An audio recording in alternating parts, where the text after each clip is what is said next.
এই সৌন্দর্যময় চেহারা নারী 30 বছরের ব্যবধানে উনি বুড়ি। আর কেউ ফিররা সেদিকে ফিরা সেফ হালায় না। আজ যেই যুবতী, যেই বেহায়া নারী, বেপর্দা মহিলা বাজারে বাজারে ঘুরত, যৌবন, আরে সেটা তার সম্পদ না, তারটা হইলে তো নিজের হইলে তো সে কখনোই বুড়া হইতো না। আল্লাহ তাআলা বলছে আমি যখন যৌবন শেষ করে দিলাম তো এখন আর কোন পুরুষ তার দিকে ফিররা থুতুও বালায় না।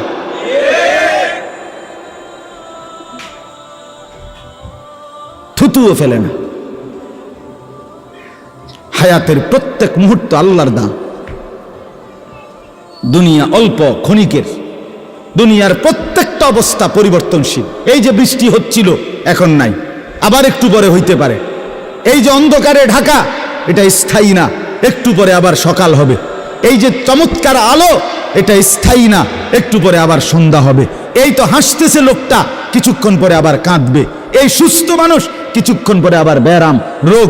এরই নাম দুনিয়া, ঘুরতে থাকে, পরিবর্তনশীল, স্থায়ী না। অল্প সময়, অল্প সময়। দুনিয়া অল্প কিছুক্ষণের, আখিরাত স্থায়ী। মৃত্যু পরবর্তী জিন্দেগি স্থায়ী, সেটা হবে। এটা যেহেতু হইছে, ওইটাও হবে। এটা যিনি নিয়ন্ত্রণ করে, সেটাও তিনি নিয়ন্ত্রণ করেন। আমাদের কারো ইচ্ছায় সন্ধ্যা হয় না, আমাদের কারো ইচ্ছায় ভোর হয় না। তাহলে বোঝা গেল আলাদা কেউ নিয়ন্ত্রণ করে, তিনিই বলছে আখিরাত হবে। কাজে এটা যেহেতু হইছে, সেটাও হবে। কথা বলেন না কেন? হ্যাঁ,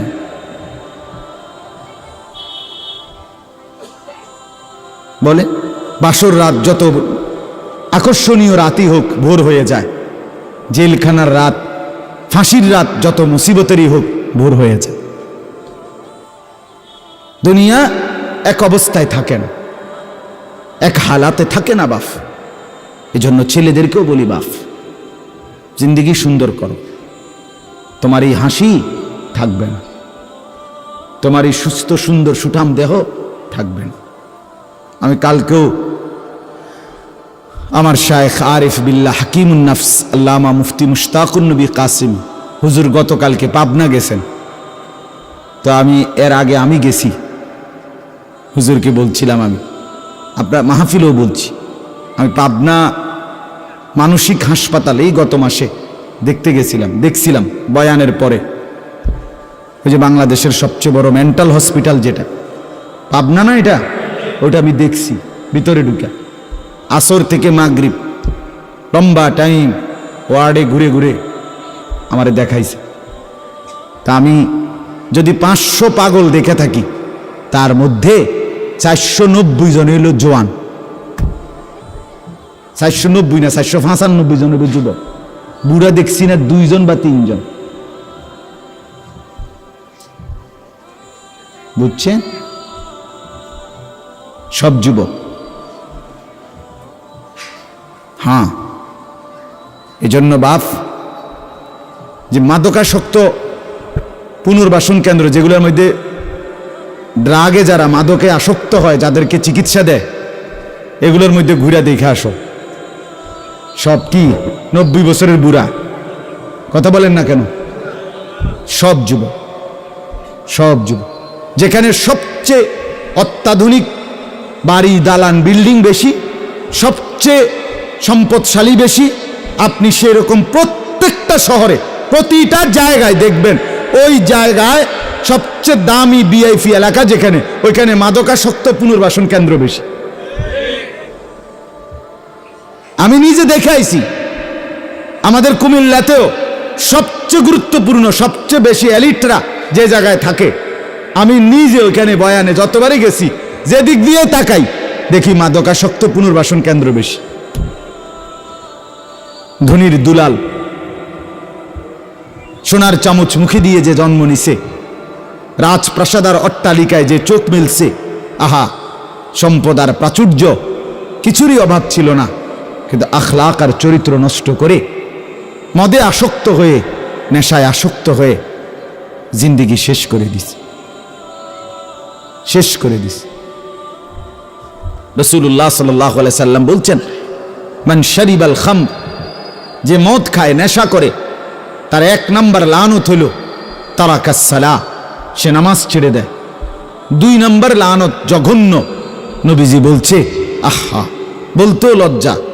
নবীজি বলছে মাদকাসক্ত যে তার পরিণতি হলো সে খুব দ্রুত গতিতে অচিরেই অল্প সময়ের ভেতরেই সে সবচেয়ে ঘনিষ্ঠ আপনজন তাদের সাথে, আপনজন নারী তাদের সাথে জিনা আর ব্যভিচার করতে উদ্যত হয়। সে আপনজনের গায়ে ছোবল দেয়। হ্যাঁ,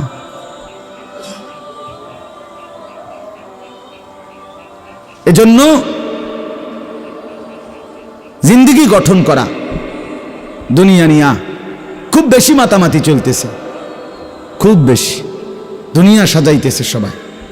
সুন্দর গাড়ি, সুন্দর বাড়ি, সুন্দর পার্ক, সুন্দর হোটেল, সুন্দর রেস্তোরাঁ, সবার চেষ্টা দুনিয়া লোভনীয় করা। একটা বোরখা গায়ে দিবে নারী, এটার উপরে সে ডিজাইন করতে করতে এটারে আর বোরকার মেন যে অস্তিত্ব এটার নাই। এটার মধ্যে এই পরিমাণ রং ডং লাগাইছে, এবারে এটার মধ্যে বোরকা কোনটা এটার খুঁজে পাওয়া যায় না। অসভ্যতা। মানে একটাই মাকসাদ, নিজের দেহ দেখাও, আবার কাপড়ের রং ঢংও দেখাও।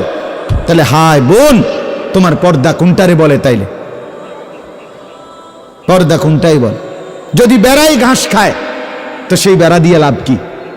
যদি বোরকাই রঙ্গিলা হয়, বোরকার মধ্যে যদি ফুল টুল লাল নীল রঙ্গিলা হয় তো সেটাও তো পুরুষ লোভের দৃষ্টিতে দেখবে, তো ঢাকবে কি? কে কারে ঢাকে তাইলে বলে? এজন্য দয়া করে প্রত্যেকেই, ছেলেদেরকেও বললাম, বাবাদেরকেও বললাম, মা বোনকেও বললাম, প্রত্যেকে দুনিয়ার মোহ কমান। দুনিয়া অল্প কিছুক্ষণ। দুনিয়া কতক্ষণ বলেন না? আখিরাত স্থায়ী, আখিরাত স্থায়ী। দুইটা মিলান একসাথ করে। দুনিয়া বাদ দিতে বলি না, দুনিয়া বাদ দিয়েন না। বাজার আমরাও করি, দুনিয়া বাদ দিতে বলি নাই, আখিরাত বাদ দিতে নিষেধ করছি। দুনিয়া বা অনেক মানুষের কইলে কয়, হ্যাঁ তাহলে কি এ হুজুরগো কথা দইরা বাজার সদাই আয় রোজগার ইনকাম সব থুইয়া আল্লাহ বিল্লাহ করতে বললো নাকি? আমনের এটা আমরা কইছিনি কোনোদিন। তাহলে আপনি ফাজিলি কথা বললেন কেন বলেন? আখিরাত মানে কি? জঙ্গলে চলে যাওয়া। আখিরাত মানে কি? সুন্দরবনে চলে যাওয়া। আখিরাত মানে কি? পাহাড়ের উপরে উঠে যাওয়া। তো তাইলে আপনারা বাদ দিতে বলছে কে? স্ত্রী, পুত্র, পরিজন, ছেলে মেয়ে, বাজার, ব্যবসা সবই আছে, কিন্তু সাথে আল্লাহকে রাখেন, আখিরাতকে রাখেন, পরকালকে রাখেন, বাজারও করেন, নামাজও পড়েন। কথা বলেন না? হাসি আনন্দ মজাকও করেন, আল্লাহকে সেজদাও করেন। স্বামী স্ত্রী সংসার করেন, আল্লাহকে সেজদাও করেন। রাসূলুল্লাহ সাল্লাল্লাহু আলাইহি সাল্লাম তার একসাথে 9 জন স্ত্রী ছিল, 9 জন বিবি ছিলেন আল্লাহ পাকের অনুমতিতে একসাথে। তো তিনি প্রতি রাত্রে পৃথক পৃথক সিরিয়াল করা রুটিন মাফিক স্ত্রীদের কাছে রাত থাকতেন। কিছুটা সময় স্ত্রীকে সময় দিতেন, বাকিটা সময় তাহাজ্জুদের নামাজে আল্লাহ তাআলার জন্য সারা রাত দাঁড়িয়ে থাকতেন, দাঁড়িয়ে থাকতেন। নবী সাল্লাল্লাহু আলাইহি সাল্লাম কি আহার করে নাই? নবী সাল্লাল্লাহু আলাইহি ওয়াসাল্লাম কি সংসার করে নাই? নবী সাল্লাল্লাহু আলাইহি সাল্লামের কি সন্তান ছিল না? কথা বলেন না কেন? নবী সাল্লাল্লাহু আলাইহি ওয়াসাল্লামের খায়বারের মধ্যে নবীজির নিজের খেজুরের বাগান ছিল। রাসূলুল্লাহ সাল্লাল্লাহু আলাইহি ওয়াসাল্লামের শস্য আপনার খেজুরের বাগান ছিল। তাইলে আল্লাহর নবী সাল্লাল্লাহু আলাইহি ওয়াসাল্লাম দুনিয়া বাদ দেন নাই। সাহাবায়ে কেরামের অসংখ্য সাহাবী তারা বাজার করতেন, ব্যবসা করতেন, তরি তরকারির চাষাবাদ করতেন, খেজুরের বাগান করতেন, আঙ্গুরের বাগান করতেন, তাই তারপরে আখিরাতের বন্দিগিও করতেন। এটাকে বাদ দিতে বলছে কেউ আপনাকে? আমরা বললেই উল্টা কথা কয়, উল্টা মাইতো না চাই হুজুরের এত কথা ধরলে আর চলন যাইতো না। আর না আপনি একটা চলিন হয়ে গেছেন, আর আমরা উঠতে রয়েছি সবাই। আমনে গেল ভাত খান, আমরা 3 বেলা চিরা খাই ভিজাইয়া। এজন্য দয়া করে আখিরাত বাদ দিয়েন না, আখিরাতকে মিলান।